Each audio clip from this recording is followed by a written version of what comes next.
ആ അവന് നീറ്റ് കിട്ടും, അവൻ സ്കൂൾ ടോപ്പറൊക്കെ അല്ലായിരുന്നു, അവൻ ഉറപ്പായിട്ട് നീറ്റ് കിട്ടും. ഇങ്ങനെയൊക്കെ ചിന്തിക്കുന്ന കൂട്ടുകാർ നിങ്ങളുടെ ഇടയിലും കാണുമല്ലേ? ആ മണ്ടന്മാരുടെ അടുത്ത് പറയാം ഇങ്ങനൊന്നും അല്ല കാര്യങ്ങളത്.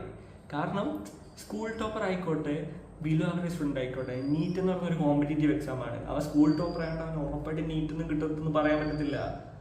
നീറ്റ് കിട്ടുന്ന ആർക്കാണ് മാക്സിമം ടൈം പഠിത്തത്തിൽ ഇൻവെസ്റ്റ് ചെയ്യുക, കുറച്ച് ഡിറ്റർമിനേഷനും അതേപോലെ കുറച്ച് പാഷനൊക്കെ ഉള്ള കുട്ടികൾക്ക് മാത്രമാണ് നീറ്റ് കിട്ടുന്നത്. അത് അവൻ സ്കൂൾ ടോപ്പർ ആയാലും അല്ലെങ്കിലും അത് കാര്യമില്ല. നീറ്റ് കിട്ടണമെങ്കിൽ നിങ്ങൾ മാക്സിമം നീറ്റിലേക്ക് ടൈം സ്പെൻഡ് ചെയ്യുക, നിങ്ങളുടെ സിലബസ് മാക്സിമം കംപ്ലീറ്റ് ചെയ്യാൻ നോക്കുക, കവർ ചെയ്യാൻ നോക്കുക, പഠിക്കാനുള്ളത് മാക്സിമം പഠിക്കുക, കളിച്ച് നടക്കാതെ പഠിക്കുക. അല്ലാതെ സ്കൂൾ ടോപ്പറോ ക്ലാസ് ടോപ്പറോ അടുത്ത് വെച്ചിട്ട് നീറ്റ് കിട്ടുമെന്നുള്ള കാര്യമില്ല. ഇത് സ്കൂൾ ടോപ്പറോ ക്ലാസ് ടോപ്പറോ അല്ലെങ്കിലും നീറ്റ് കിട്ടുന്നവരുണ്ട്. ഈ ടോപ്പറിനെയൊക്കെ അതൊക്കെ മാറ്റി നിർത്തി പ്ലസ് ടു ഉള്ള കാര്യങ്ങളല്ല നീറ്റിലേക്ക് വരുമ്പോൾ. അത് നിങ്ങൾക്ക് നീറ്റ് പ്രിപ്പയർ ചെയ്യുമ്പോൾ മനസ്സിലാവും.